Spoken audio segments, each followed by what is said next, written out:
In this episode of our companion-only world domination guide / playthrough, we're going to take a look at the best way to level your companions and the maths behind turning them into the best troops in the game. We're also going to set ourselves up for world domination. A massive thank you to everybody that's been watching the last few videos. A couple of them have hit 10k views, which is absolutely crazy. Yeah, let's get into it. So we finished last episode at clan tier 2. We've got a spot for a companion. We're going to take Reynos. He's got some decent stats. It takes us up to 5. But we're going to need 6 for what we need to do, so we need to get to clan tier 3 quick. We're going to carry on just joining some battles. It's decent renown, and it still levels up our charm skill when we donate them. We get better relations with some of the lords, which is good. We're going to need that later. We've donated 3 prisoners there, and we've got, what, 17 levels up in charm, which is crazy. I'm going to do the same. I usually just set the companions to follow me when we go into the big battles, walk them around the back. We're not sticking our noses up to raiding a few villages. First of all, it's fun. Second of all, you know, it's great XP for the companions. I wouldn't recommend Vlandian villages because they come with massive shields, which are really hard to break. They've got really high health on the shields, but we're going to do it anyway. Rejoin the Battanians as a mercenary. And we're just going to test out our companions to see how well they can actually hold their own against a slightly better party. Seem to be doing all right, getting a bunch of levels. My javelin skill's going up as well, so we're finally starting to hit some of those longer shots. Look how many javelins are sticking out of these guys. We finally hit clan tier 3, which is really important for what we need to do today. So we can have 6 companions, myself and my wife, takes the party up to 8. We have finally found my favourite companion. The title of the river's my favourite because they usually come in like level 12, and it's basically a clean slate, and we can just put our attribute points and focus points as they level up where we want. The twins. As the twins level up, you know, we're just going to want to put it in control, throwing, endurance, vigour. You know, as soon as they're 16, we can put some javelins in their hands and they'll be broken. So now we have 8 companions, we can finally do some bandit hideouts, and it's time to nerd out a little bit. So whilst they're clearing out this hideout, we're just going to have a look at some of the hidden XP rates of different troops and what that means for leveling your companions. So there's a really important calculation to remember. So the XP that your companions get is their damage to the enemy times the enemy multiplier. There's also last hit bonus and over damage as well. So if we take a look at tier 1 troops, looters and imperial recruits, they provide a 1.6 multiplier to the XP. So if you do 10 damage, you get 16. Level 2, tier 2 gives you 2.1. Tier 3 gives you 2.6, which is really important because the lowest level mountain bandit is level 3. Tier 4 gives you 3.1, and tier 5 gives you 4.1.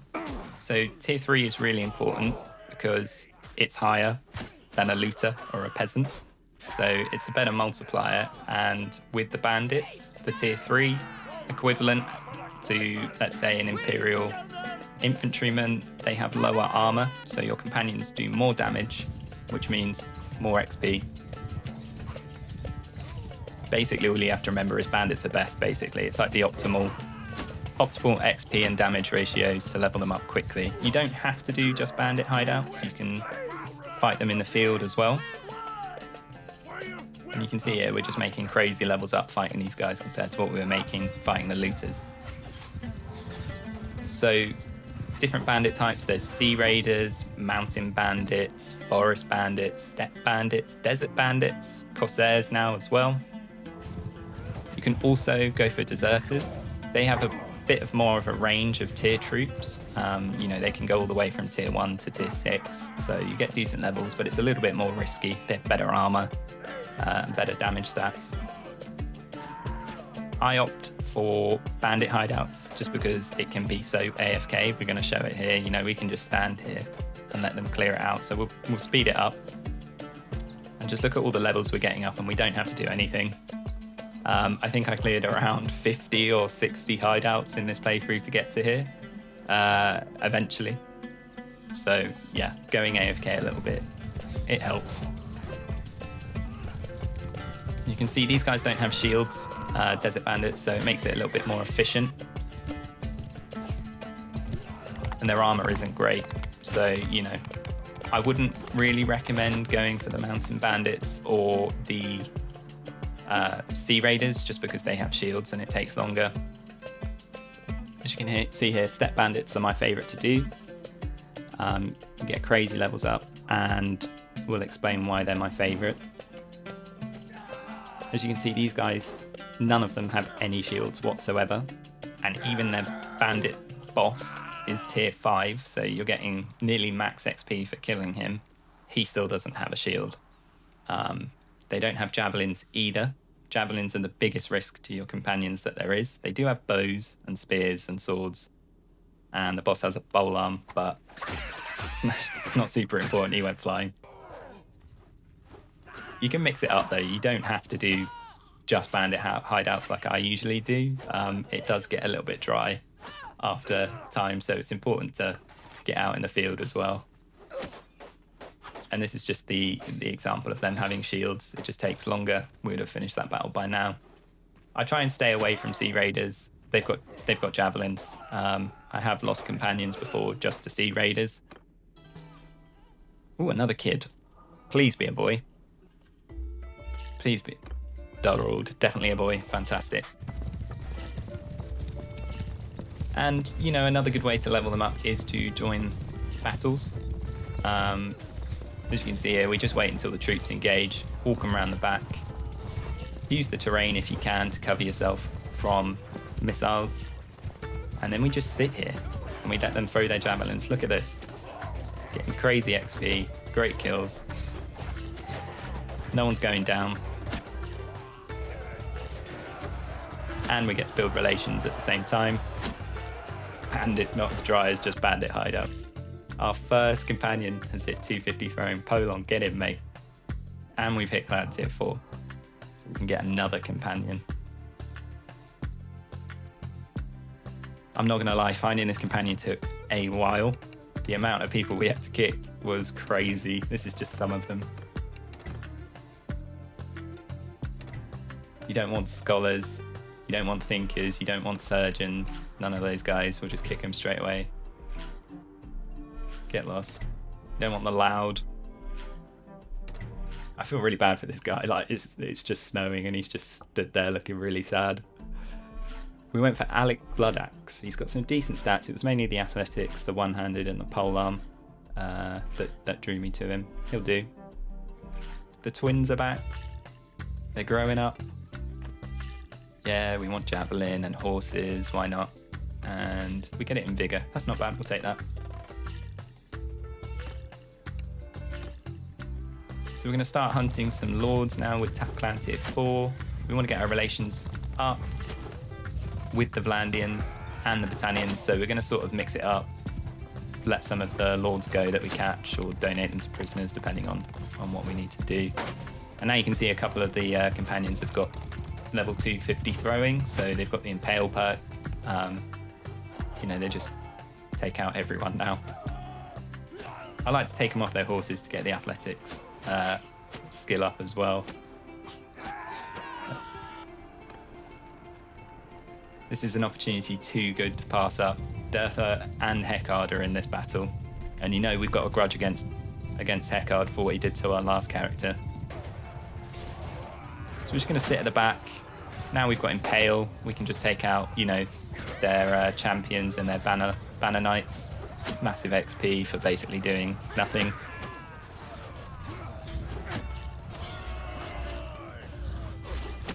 See you, mate. Our companions are doing the same as well, the ones with the Impale. That was a lucky shot. Take that. One-shotting a lord. The same again, just walking around the back. Until you remember that the Vlandians basically have unlimited cavalry. Is that Dertha? There he is. Right in his bum cheek. Thank you, mate. We're just getting levels up, left, right and centre, joining these battles. Just because the troop tier is so much higher. We've sort of moved past the bandits now because they've got the 250 throwing. So hunting lords and joining battles is how we're going to level them up from here, really. As you can see, they're just making crazy levels. Who did we get then? You didn't even have armor on. So many. We got Heckard. We got Heckard and Durtha. It's going to have to be done. We need revenge. This is revenge for very lonely mate. It's going to damage our relations, but I don't care. Let's do it. Take that, you bum. I feel kind of bad now, but it's fine. We've hit level 250 charm. That means we get an extra companion.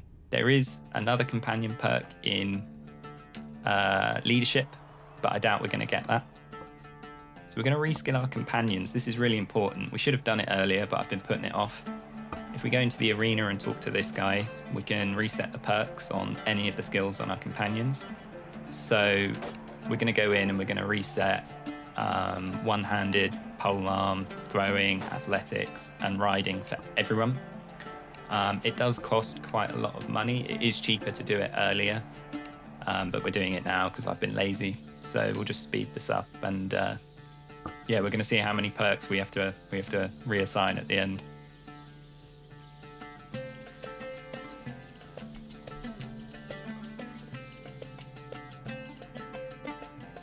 We're done.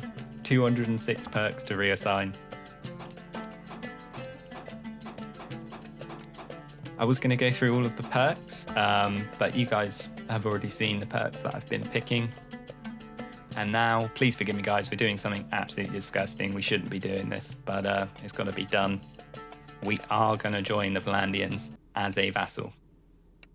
And the reason that we're doing that is they're at war with the Britannians. We want to weaken the Britannians. We want to start getting some settlements of our own, so when we start recruiting clans, we've got places to give them so they can have their own source of income and start their own armies. So you can see they're attacking Abacoma Castle. We joined after they started the siege, so we're not controlling any troops. Unfortunately, our companions always get stuck on siege engine duties, so they don't get to do much at the moment. I'm just going to get up here, take the castle, see what we can do. Jesus. Those javelins, since the update, these javelins are crazy. Nearly one-shot me.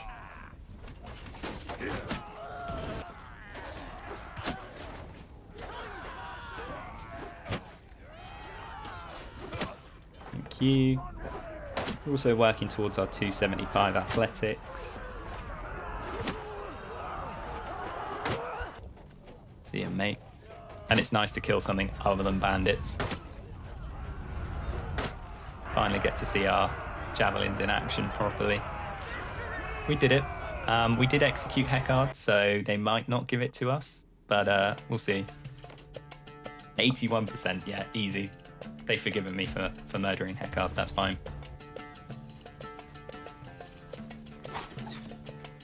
So we're just hunting some Britannian lords. We're going to let them go. We're just trying to build our relationship back up with them, because killing Heckard actually damaged it with some of these guys as well. And as you can see, we can take on these guys just on foot now. We don't even need our horses that much. It's just a massacre. They're so accurate now. They've taken a second castle, and we get that one as well, which is perfect. We are going to need a couple of towns, but you know, we'll take the castles for now. Right, that is it for episode 2. I am going to show you some of the stats of the companions later if you're interested in seeing how much they've leveled up.